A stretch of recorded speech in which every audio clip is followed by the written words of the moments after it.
Welcome to Jackie's Craft Table. Hi, and welcome to another card crafting video. Today, I'm pulling out my Mondo Hydrangea stamp set again, my very favorite stamp set. I'm using some Versamark ink to stamp it onto a piece of watercolor paper. I'm also using a new white embossing powder today. I usually use the Wow powder, but I'm going to be using the Hero Arts white embossing powder. I find that the Wow embossing powder ends up looking kind of bubbly once you heat it with your heating tool. I really like this Hero Arts brand because it's smooth and consistent all the way around the image. I also stamped some of the single flowers, but I didn't end up using these on the card. Once the embossing powder is nice and melted, I pull out my heart dies. It's from My Favorite Things called Pierced Heart Stacks. I'm going to die cut a heart out of my hydrangea.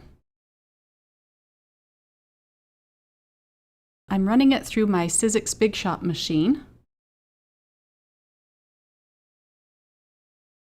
I'm going to color in this image with one of my newest toys. I got me a set of Zig Clean Color Real Brush markers.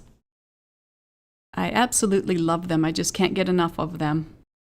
I'm using Carmine Red here, and I lay down some color and then I pull out the color with my Zig water brush. And I do one bloom at a time. Just going back and forth between the red and the water brush. So much fun. I've tried several watercolor papers with these Zig markers, and I've had the best luck with Canson watercolor paper. The color moves around and blends really easily on this paper. To color in the little stems, I'm using mid brown. I was inspired to make this card by Kelly Griglione. On the Ellen Hutson Classroom website, she used this stamp set and also cut it out with a heart. She used Copic markers to color in her image, but I wanted to try this technique with my Zig markers. You'll have to check out her card too, it's very beautiful. It took me about 20 minutes to color in this image. I let it dry and then I came back and did some detailing. To add some more depth, I used little flicking motions to put in some lines from the center of the flower to the outer petal.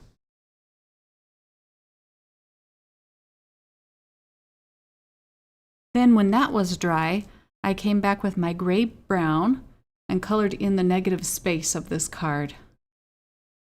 Using the same technique, I laid down some of the color and then used my water brush to push some of the color around. I love how the red and the gray look together. I used my black Zig to color in the little dots in the center of each flower. This really made the images pop. I found some gray cardstock in my stash. I'm sure I purchased it years ago at my local craft store. I'm cutting it out with my Lawn Fawn large stitched rectangle stackables. I always use this one, it's my favorite. I'm pulling out my Misty so that I can stamp my sentiment correctly onto my card, and because it's a lot of fun to use. I'm stamping it with Ranger dye ink called Classic Cherry. This sentiment is from W+9. It's called Love Mom stamp set. Now I can adhere my heart onto my card panel. I'm using some foam squares to add dimension. I'm going to use a pre-made card base for this. It's from DCWV called Brights, and they have the perfect shade of pink for this image. Here it is, and I'm going to attach my panel onto this card. And of course the front will be completely covered, but the back looks really cute. Now for the finishing touch, I have some assorted moonshine sequins from Simon Says Stamp, and I'm adhering those onto my card. And I've finally figured out how to get my multimedia matte glue to work for me. I keep it stored upside down. I've had a lot of troubles with this over the past few months, but now every time I pull it out, it's ready to go. Thank you so much for watching my video. I hope you've enjoyed it. Please give me a thumbs up and subscribe if you'd like.